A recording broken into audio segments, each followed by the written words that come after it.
خالی اسپیڈ بڑھا. اچھا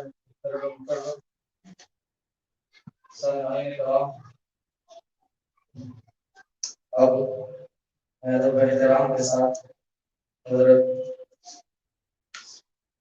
پیر طریقت رہبر شریعت استاد الاساتذہ حضرت مولانا ڈاکٹر شیخ محمد عبدالقادری رحمت آبادی شیخ التجوید جامعہ نظامیہ سے ادب التماس کرتا ہوں کہ حضرت والا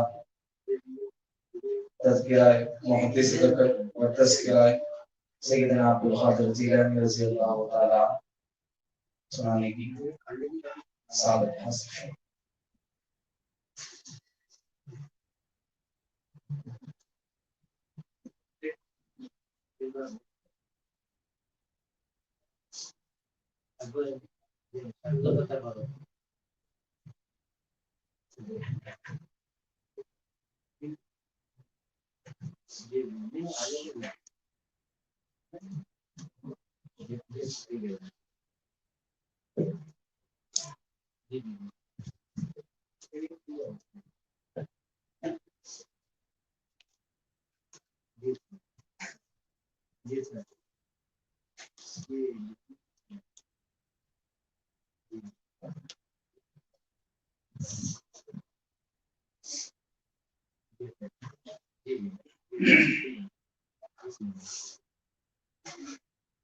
السلام علیکم ورحمۃ اللہ وبرکاتہ.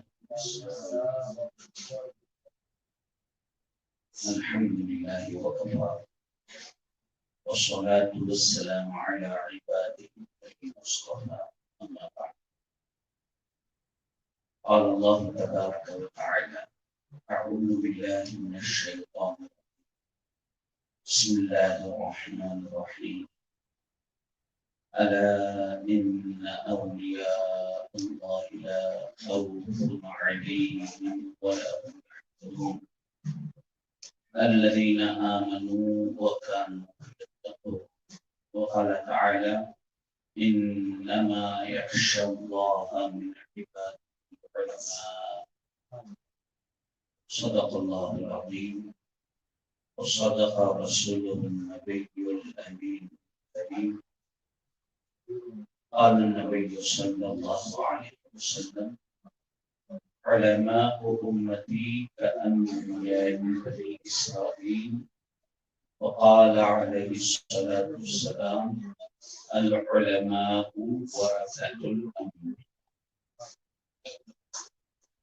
قال جل وعلا في عظمة حبيبه إن الله وملائكته يصلون على النبي يا أيها الذين آمنوا صلوا عليه وسلموا تسليما.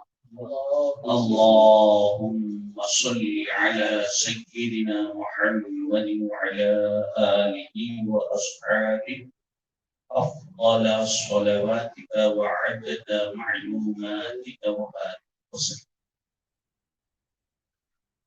قابل احترام حفاظ کرام علماء کرام معزز سامعین اور پس پردہ سننے والی میری ماں و بہنوں، یہ ماہ ربیع الثانی جس کو عوام میں 11ویں کا مہینہ کہتے ہیں، حیدرآباد میں اس ماہ مبارک میں بہت سے بزرگوں کے وصال ہوئے. آج 18 ربیع الثانی ہیں. حیدرآباد کے بہت بڑے عالم، بہت بڑے محدث، جنہوں نے فقہ حنفی کی ایک بہت بڑی ذمہ داری کو پورا کیا، حضرت ابو الحسنات سید عبداللہ شاہ رحمت اللہ علیہ، جن کا مزار مبارک مصری گنج میں واقع ہے، ان کی وصال کا دن 18 ربیع الثانی. اس مناسبت سے ابھی ہمارے حافظ فیروز صاحب نے اعلان کیا کہ حضرت کی کچھ حالات بتلائیں. اور یہ پورا مہینہ ہی میرا نبی کا ہے، 11ویں کا مہینہ ہے، اور اس ماہ مبارک کو اولیاء اللہ سے نسبت رہنے کی وجہ سے عموماً جلسے فیضان اولیاء کے نام سے منائے جاتے ہیں۔ اولیاء اللہ کے فیوز و برکات بہت زیادہ ہیں، اب تفصیل سے بیان کرنے کا وقت نہیں ہے۔ حضرت عبداللہ شاہ رحمۃ اللہ علیہ کے بارے میں ایک بات ذہن میں رکھیں، اور خاص طور پر طالب علموں کے لیے اور علماء کے لیے حضرت کی ہستی قابل نمونہ ہے۔ جس سال حضرت عبداللہ شاہ رحمۃ اللہ علیہ تولد ہوئے، اسی سال جامع نظامیہ کی بنیاد رکھی گئی۔ 1292 میں جامع نظامیہ کی بنیاد رکھی گئی اور 1292 میں حضرت کی ولادت ہوئی۔ حضرت بخاری شاہ رحمۃ اللہ علیہ نقشبندی کے مرید ہیں۔ پیر اور مرید کا تعلق کیسے ہونا اور پیر سے فیوز و برکات کیسے حاصل ہوتے، حضرت کی زندگی ایک ہمارے لیے نمونہ ہے۔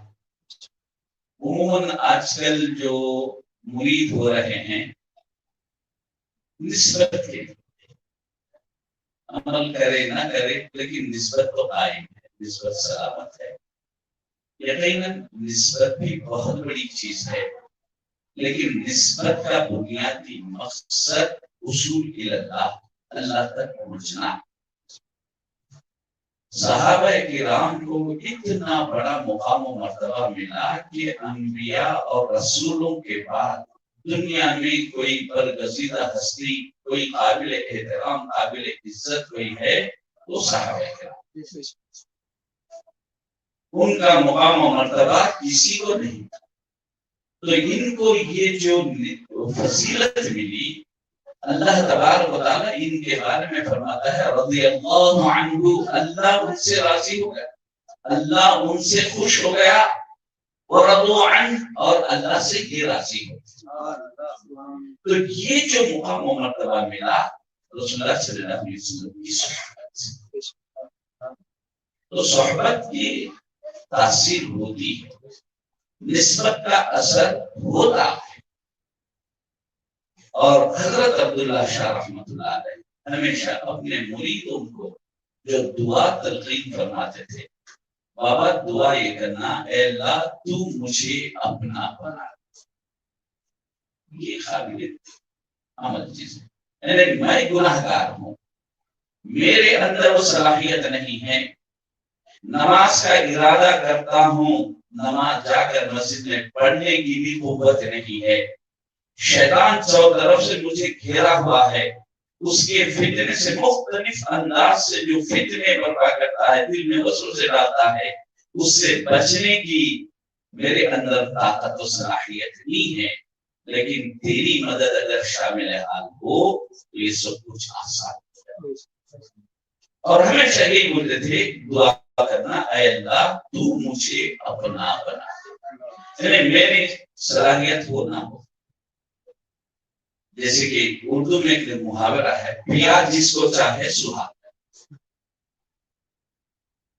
ہمارے اندر صلاحیت نہیں ہے، لیکن اس کی اگر نگاہ کرم ہم پر ہو جائے تو مقدر سمجھ جاتا ہے۔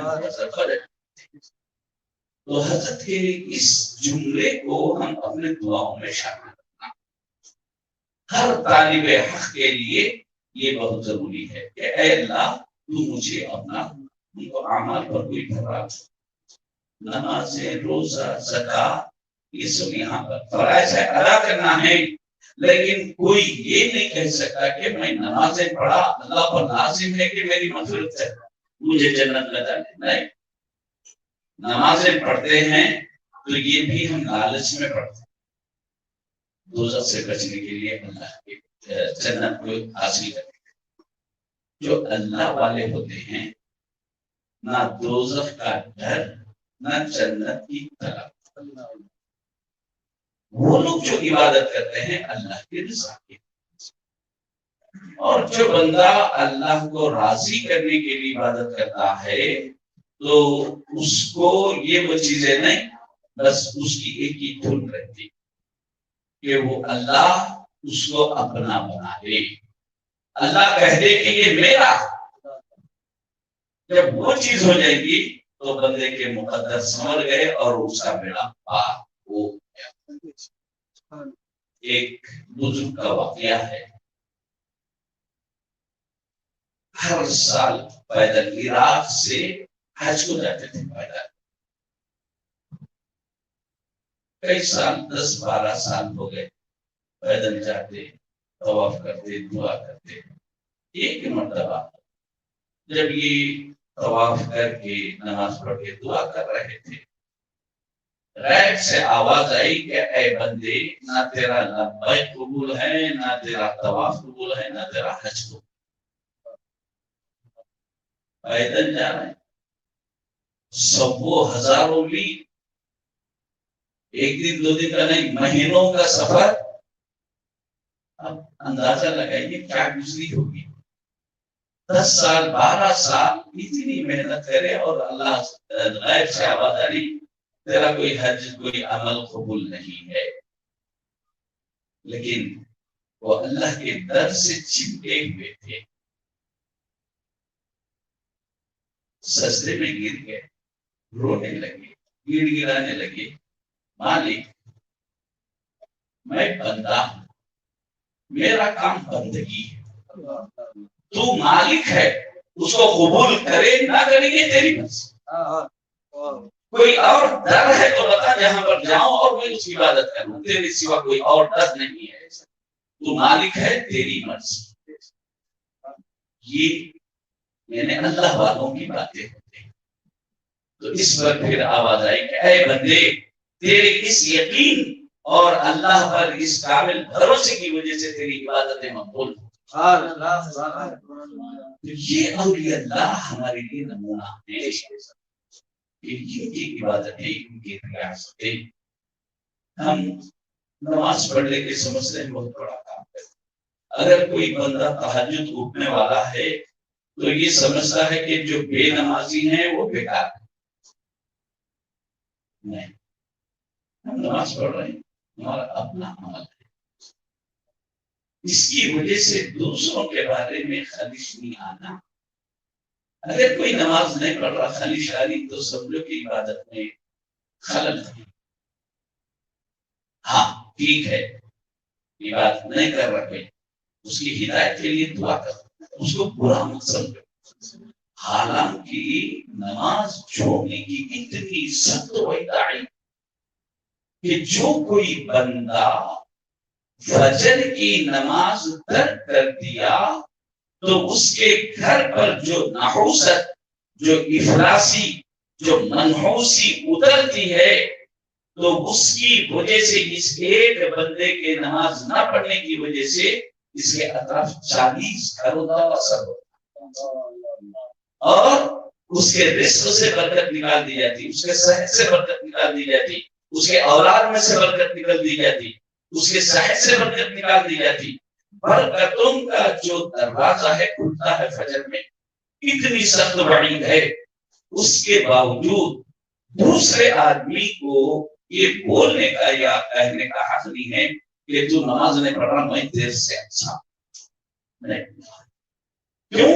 ہماری عبادت اللہ کے لیے، ہمارا معاملہ اللہ کے ساتھ ہے۔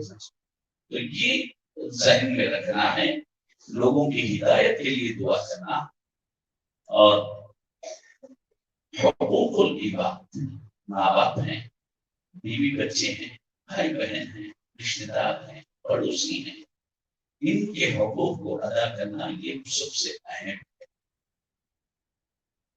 آج چاہے مرد ہو یا عورت،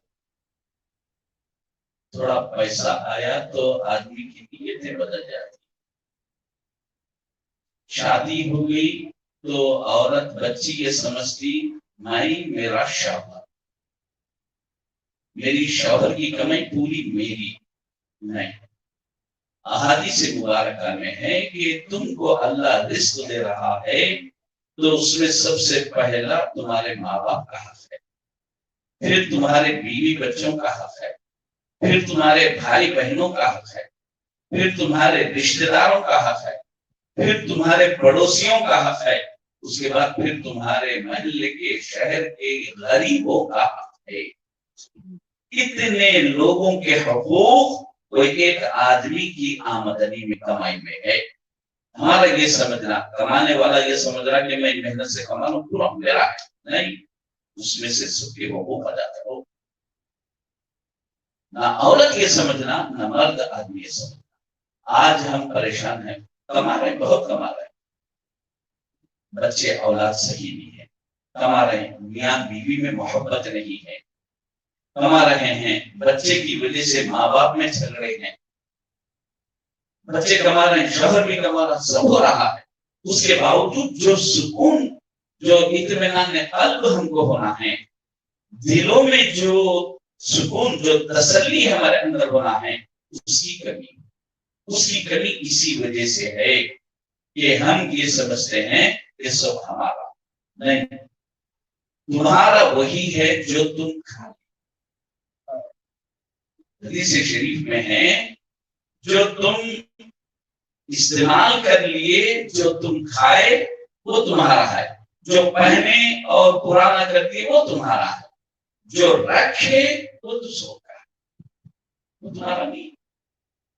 تو اس کی طرف خاص طور پر ہمارے نوجوان توجہ کرنا، کہ آج کل حالات بدل رہے ہیں، ہماری ماں بہنیں بھی سن رہے ہیں، بڑے بوڑھے عورتیں بھی ہوں گے، اس میں اپنی بچیوں کو تربیت کرو کہ بچیاں کما رہے ہیں تو اس میں بھی سب کا حق ہے، ان کے شوہر کما رہے ہیں تو یہ نہ سمجھے کہ پورے کا پورا میرے بچوں کا ہے، بلکہ پہلا حق اس کے ماں باپ کا ہے، جنہوں نے اس کو پالا پوسا بڑا کیا، کمانے کے قابل بنایا، تو سب سے پہلا حق اس کا ہے، ان کا ہے، اس کے بعد اپنے بیوی بچوں کا۔ عزیزان گرامی، اس سلسلے میں ایک واقعہ اللہ کے نبی صلی اللہ علیہ وسلم نے صحابہ کرام کو سنایا، اس سے معلوم ہوتا ہے کہ ماں باپ کا مقام و مرتبہ کتنا بلند ہے۔ بنی اسرائیل کا واقعہ ہے، موسیٰ علیہ السلام کی امت کا۔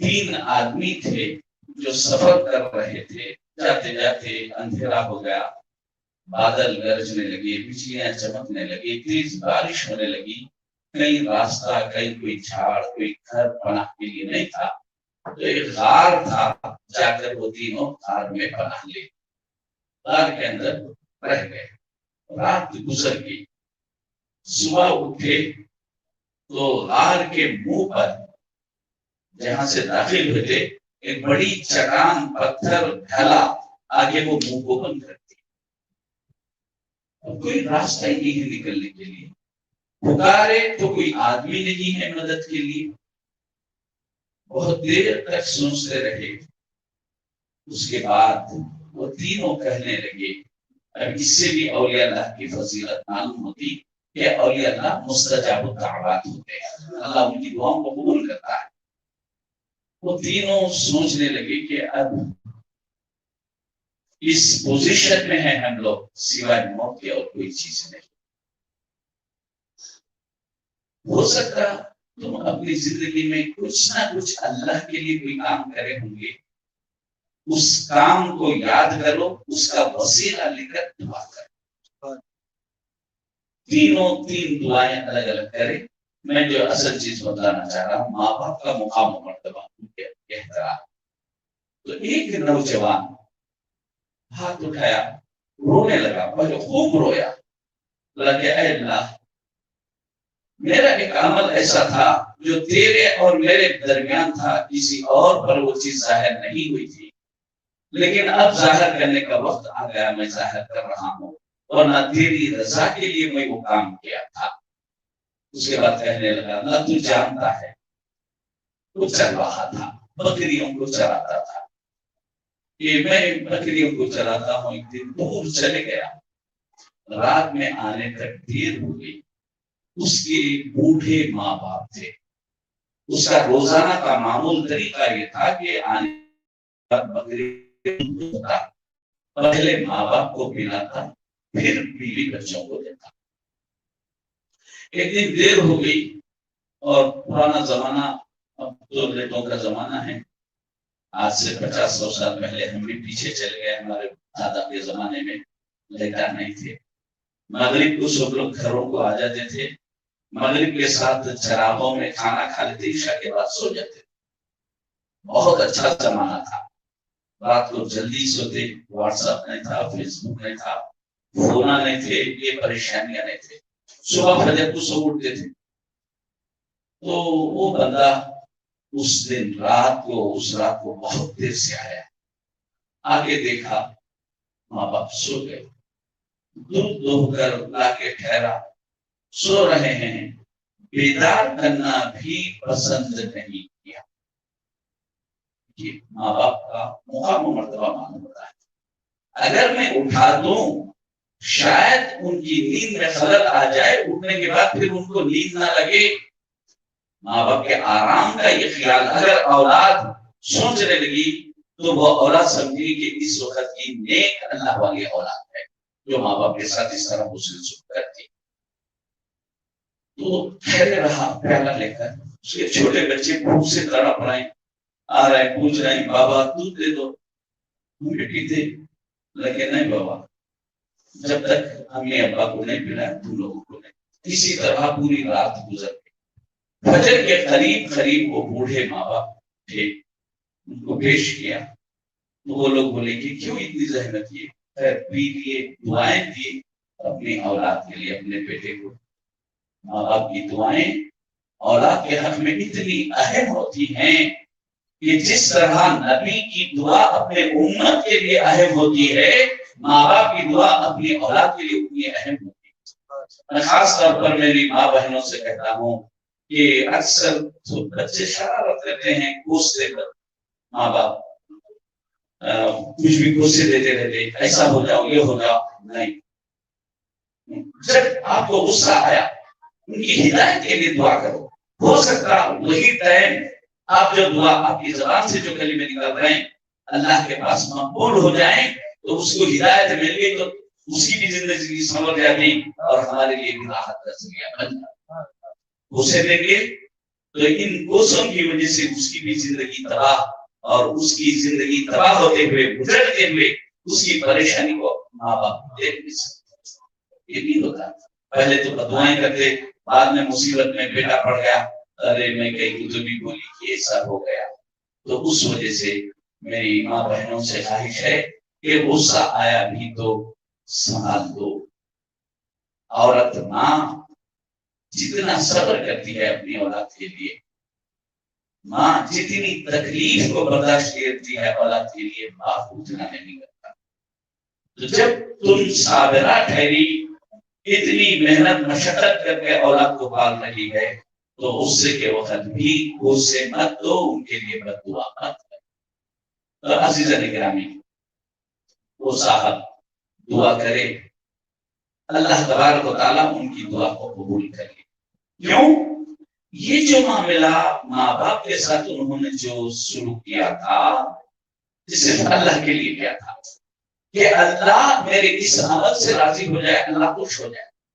تو اس کو وسیلہ واسطہ بنا کر دعا کرے کہ اللہ تو جانتا ہے میرے دل میں کیا ہے اور زبان سے کیا بنو, اس کو بھی جانتا ہے. حقیقت میں یہ میں تیرے لیے اگر کیا ہوں تو مجھے اس تکلیف سے, ہم کو اس پریشانی سے نجات عطا فرما. جب یہ دعا کرے تو اللہ تعالیٰ اس بندے کی دعا کو قبول کیا اور شیطان کو اتنا ہٹا دیا کہ اس میں سے نکل سکتا. یہ ماں باپ کی خدمت کرنے کا نتیجہ ہے کہ اولاد کو دنیا میں بھی اللہ تعالیٰ راحت عطا فرماتا, اور ایسے اولاد جو ماں باپ کی خدمت کرتی ہے آخرت میں نجات بھی ہوتی ہے. تو حقوق العباد بہت مقدم ہے. تو عزیزان گرامی, میں حضرت عبداللہ شاہ رحمۃ اللہ علیہ کا اصل واقعہ بتا رہا تھا کہ نسبت کیسی مضبوط ہوتی ہے. عبداللہ شاہ رحمۃ اللہ علیہ, ان کے والد حضرت مظفر سید شاہ مظفر الدین صاحب، یہ ان کا گھر حسین یمن میں تھا، اور ان کے پیر و مرشد حضرت بخاری شاہ رحمۃ اللہ علیہ سعید آباد میں. تو روزانہ کا معمول تھا کہ فجر کی نماز حضرت اپنے پیر و مرشد کے پیچھے پڑھتے تھے. سیکلان گاڑیاں نہیں تھی، پیدل جانا، اور وہ زمانہ روڈیں صاف نہیں. صبح صبح نکل کے بھاگے تو کتے الگ، پورے گڑے کھودرے، تاریخ راتوں میں مشکل. لیکن جب محبت میں کوئی عمل کرتے ہیں تو اللہ اس کو ساتھ دیتا ہے. تو یہ پیر و مرشد کی خدمت میں فجر پڑھتے، اس کے بعد عشاء کی خدمت میں بیٹھتے، نصیحتوں کو سنتے، اس پر عمل کرتے تھے. اور آج ہمارا یہ حال ہے کہ مرید ہو گیا بس قادری سلسلے میں داخلہ ہو گیا. تو یہ یقیناً یہ داخلہ اچھی چیز ہے. ہماری نسبت پیرانے پیر کی طرف ہو گئی، اور یہ نسبت بھی کام کی ہے، نسبت بیکار نہیں جاتی. شاعر صاحب کا ایک شعر ہے،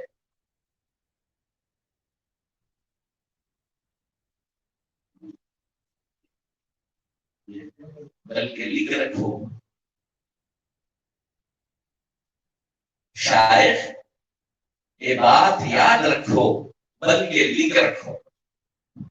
شاعر یہ بات یاد رکھو بلکہ لکھ رکھو، خالی نہ جائے گی نسبت کسی کے ساتھ. تو نسبت جو ہو گئی وہ بیکار نہیں جاتی. تو پیرانے پیر کے ساتھ جو نسبت ہے، پیرانے پیر کے سید الاولیاء ہیں، اولیاء اللہ کے سردار ہیں، تو ان سے نسبت وابستگی کی وجہ یہ ہے. تو حضرت خود فرماتے ہیں کہ میرا مرید دنیا کے کسی کونے میں بھی رہے، انتقال کے وقت شیطان اس پر قابو نہیں پا سکتا. انتقال کے وقت ایمان پر اس کا خاتمہ ہوتا ہے. یہ جو ہے نا نسبت کا فائدہ ہے. لیکن یہ سب چیزیں اپنی جگہ ہیں. ہم کو سوچنا یہ ہے، چاہے حضرت عبداللہ شاہ ہو یا حضرت غوث اعظم، ان کو یہ مقام و مرتبہ کیسے، ان کو یہ مقام و مرتبہ کیسے؟ سب سے پہلے ولی اپنے ولایت کے لیے پہلی منزل جب طے کرنے کے لیے آگے بڑھتا ہے تو دو چیزیں اس کے لیے سب سے اہم ہے، لازم: عقل حلال، صدق مقام. حلال کھانا، سچ بول، یہ پہلی منزل ہے. اگر اس منزل میں کوئی فیل ہوگا تو وہ بن ہی نہیں سکتا. اب آج ہمارے لیے حلال اتنا مشکل ہو گیا ہے، جیسا کہ حدیث مبارکہ میں ہے، قیامت کے قریب اسلام پر عمل کرنا، دین پر قائم رہنا اتنا ہی مشکل ہوگا جتنا کہ ہتھیلی میں انگار کا ڈلہ رکھ لینا ہے. آج بہت سے میری ماں بہنیں سن رہے ہیں اس بیان کو. ہم لوگ جو بازار کے کھانے کے جو عادی ہو گئے، پیزا ہونا، برگر ہونا، نوڈلس ہونا، یہ ان چیزوں سے پرہیز کرو. تمہارا دل بول رہا سیویاں لا لو، اچھے سے اچھے پکا کے کھا لو. پیزا بنانے لانا ہے تم اپنے گھر میں بنا لو. اس میں ایسے مسالے، ایسے کریمہ ملائے جاتے ہیں جو اسلامی نقطہ نظر سے مشکوک ہے، اس کے حلال و حرام میں شک ہے. تو ایسی چیزوں سے بچنا ضروری ہے. اگر حلال کا نہیں کھائیں گے تو عبادت قبول نہیں ہوگی اور عبادت میں لطف نہیں آتا. حجاج بن یوسف ایک بہت بڑا گورنر گزرا ہے اسلامی، لیکن یہ مشہور ہے ظلم سے. مسلمانوں پر بہت ظلم کیا، کئی صحابہ کو شہید کیا. بعض لوگوں سے بہت ڈرتا تھا. اللہ والے نیک لوگ ولیاں تھے، ان کی بددعا سے ڈرتا تھا. ایک مرتبہ دعوت دیا، کئی مرتبہ دعوت دیا تھا لیکن یہ لوگ قبول نہیں کرے، بعد میں اصرار کر کے دعوت دیا، بلایا، اہتمام کیا، دعوت کھلا دیا، چلے گئے۔ جانے کے بعد وہ کہتا ہے کہ اب ان لوگوں کی بددعا سے بھی مجھے ڈر۔ اس کے مصاحبین ساتھ رہنے والے بولے کیوں اب تک ڈرتے تھے، اب ڈرنے؟ ہاں میں ان کو حرام کھلا دیا ہوں، اب ان کی دعا قبول نہیں ہوتی۔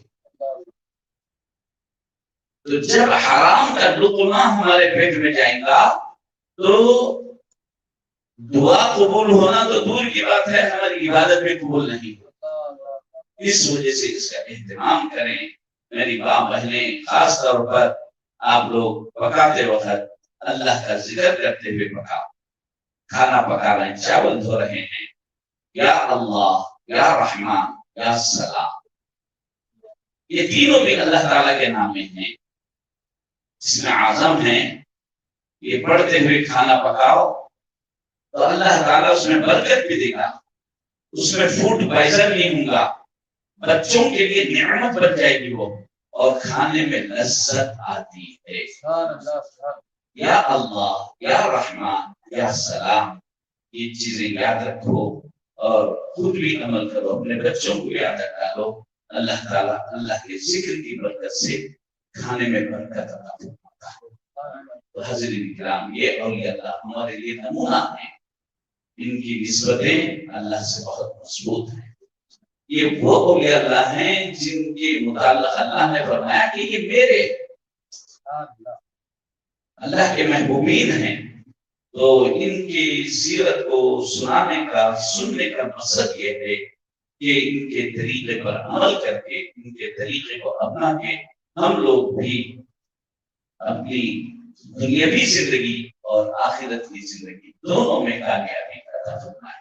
اللہ تعالیٰ سے دعا ہے کہ الہ العالمین ہمیں توفیق عطا فرمائے، اے اللہ سننے سے زیادہ عمل کی توفیق عطا فرمائے۔ الہ العالمین پیران پیر کے صدقے میں ہمارے گناہوں کو معاف فرما، اے اللہ ہمارے پریشانیوں کو دور فرما، اے اللہ اس گھر میں رحمت و برکت نازل فرما، الہ العالمین ہم کو حلال کی روزی عطا فرما، اے اللہ اکل حلال اور صدق مقال عطا فرما، اے اللہ ہم کو عبادت کی توفیق نصیب فرما، عبادت میں لذت عطا فرما اور اس کو قبولیت کا درجہ عطا فرما، اے اللہ جو پریشان حال ہیں ان کے پریشانیوں کو دور فرما، اے اللہ جو بے روزگار ہیں ان کو حلال کی روزی عطا فرما اور ان کے رزق میں برکت عطا فرما، الہ العالمین جو بچیاں غیر شادی شدہ ہیں اے اللہ ان کے شادیوں کے اسباب بنا، اے اللہ جو نوجوان بچے ہیں عمر ہو چکے ہیں ان لوگوں کے لیے بھی شادیوں کے اسباب مہیا فرما،